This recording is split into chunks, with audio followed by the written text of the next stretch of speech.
اسی طرح ہم تمام نبیوں کے دشمن بناتے رہے ہیں شیاطین انس اور شیاطین جن کو. اللہ تعالیٰ اپنی طرف منسوب کر رہے ہیں کہ ہر نبی ہر رسول کے لیے دشمن ہم نے کھڑے کیے، شیاطین انس اور شیاطین جن، انسانوں میں سے بھی اور جنات میں سے بھی. وہ ایک دوسرے کو بڑے ملمہ والے قول جو ہے ایک دوسرے کو وحی کرتے رہتے ہیں. اور اگر تیرا رب چاہتا اے محمد صلی اللہ علیہ وسلم ما فعلوہ تو وہ ہرگز یہ نہ کر سکتے. یعنی انبیاء کے لیے جو مخالف قوتیں میدان میں آتی ہیں یہ اللہ کے اذن کے بغیر تو نہیں ہے. ابو جہل یہ مخالفت نہیں کر سکتا تھا، ابو لہب یہ مخالفت نہیں کر سکتا تھا، ولید ابن مغیرہ یہ مخالفت نہیں کر سکتا تھا. اسی طریقے سے پتھراؤ نہیں ہو سکتا تھا طائف میں. یہ سب کچھ جو ہے اذن رب کے بغیر نہیں ہو رہا. وَلَوْ شَاءَ اللَّهُ وَلَا شَاءَ رَبُّكَ مَا فَعَلُوهُ، اگر تیرا رب چاہتا، اس کی قدرت ہے، وہ ان سب کو روک دیتا. لیکن یہ حکمت ہے اللہ کی، اس لیے کہ جب تک وہ مقابلے میں قوت موجود نہ ہو وہ امتحانی فضا پیدا نہیں ہوتی. کیسے معلوم ہوگا کہ کس میں حق کی طلب ہے اور کس میں نہیں ہے، کس میں صبر کا مادہ ہے اور کس میں نہیں ہے، کس میں استقامت ہے اور کس میں نہیں ہے، کس کی فطرت جو ہے وہ کس درجے کج ہو چکی ہے اور کس کی فطرت جو ہے وہ کتنی اپنی اصل صلاحیت کے اوپر برقرار ہے. یہ ساری شفٹنگ، یہ ساری چھانٹی جو کرنی ہے، یہ چھانٹی جو ہے اس کے لیے لازم ہے کہ ایک امتحانی فضا برقرار رہے. اور امتحان کیسے ہوگا اگر خیر ہی خیر ہو اور شر اس کو مقابلہ کرنے کے لیے میدان میں موجود نہ ہو. تو یہ جو کشمکش خیر و شر ہے یہ خود اللہ تعالیٰ کی اس حکمت تکوینی اور حکمت تخلیق کا ایک جز ہے. یہ اس لیے میں اگلی آیت میں آئے گی اصل بات، پہلے اس آیت کو اچھی طرح ذہن نشین کر لیں.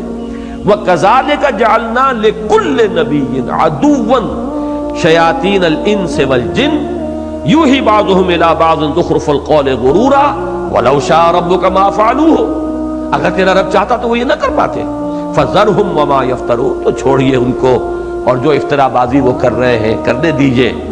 وَلِتَصْغَىٰ إِلَيْهِمْ، اب یہ لفظ صغب وہی آ گیا ہے جو اس سورہ مبارکہ میں آ چکا ہے. ان تتوبا الی اللہ فقد صغت قلوبکما، یہ وہی مادہ ہے، اسی سے یہ لفظ آیا. وَلِتَصْغَىٰ إِلَيْهِ أَفْئِدَةُ الَّذِينَ لَا يُؤْمِنُونَ بِالْآخِرَةِ، یہ سب کچھ ہم اس لیے کرتے ہیں تاکہ جو لوگ آخرت پر ایمان نہیں رکھتے ان کے دل ان کی طرف مائل ہو جائیں، ان کے اندر کی کجی اور خباثت ظاہر ہو. اگر یہ نہ ہو تو ان کی خباثت کیسے ظاہر ہوگی؟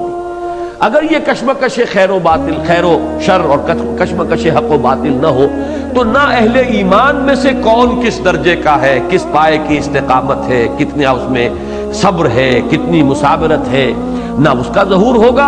اور کس میں کتنا خبث جو ہے بھرا ہوا ہے، کس کے اندر کتنی گندگی ہے، کتنا بغض ہے، یہ بھی ظاہر نہیں ہوگا.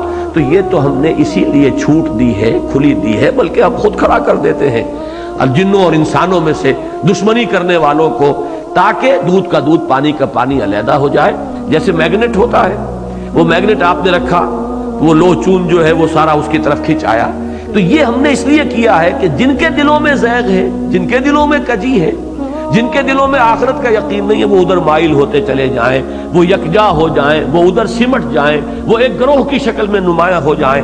وَلِتَصْغَىٰ إِلَيْهِ أَفْئِدَةُ الَّذِينَ لَا يُؤْمِنُونَ بِالْآخِرَةِ وَلِيَرْضَوْهُ وَلِيَقْتَرِفُوا مَا هُمْ مُقْتَرِفُونَ، اور تاکہ وہ اس پر مطمئن ہو جائیں، راضی ہو جائیں، پھر جو کمائی انہیں کرنی ہے کریں، جو خباثتیں انہیں کمانی ہے کمائیں، جو بھی برائیاں انہیں اپنے نامہ اعمال میں درج کرانی ہے کرائیں. یہ ہے وہ حکمت تبلیغ، یہ ہے وہ حکمت تخلیق جس کے تحت اللہ تعالی کجی کے لیے بھی کوئی نہ کوئی دنیا کے اندر کوئی اس کے لیے سامان، اس کے داعی، اس کی طرف دعوت دینے والے، اس کی طرف میلان پیدا کرنے والے، اس کی طرف رجحان پیدا کرنے والی قوتیں جو ہیں وہ اس دنیا کے اندر برقرار رکھتا ہے. یہ اس کی اس حکمت ابتلاء کا ایک لازمی تقاضا ہے. یہی وجہ ہے میں دیکھتا ہوں کہ اس طرح کے معاملات میں اب وہاں جو الفاظ آئے انہ عمل غیر صالح، اس کے اندر ایک امکان پیدا ہوگا جس کے دل میں کجی ہے.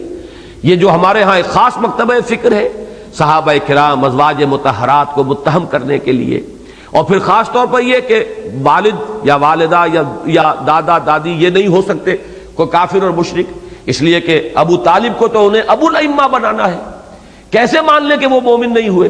وہ تو ابو الائمہ ہیں، اماموں کے باپ، اماموں کے جد امجد، لہذا انہیں یہ سارا جو ہے فلسفہ گھڑنا پڑا ہے اپنے اعتقادات کے لیے، ان کے ثبوت کے لیے، اور اس کے لیے انہوں نے ان مختلف مقامات کے اوپر جو بھی لفظی گنجائشیں ہیں ان سے فائدہ اٹھایا۔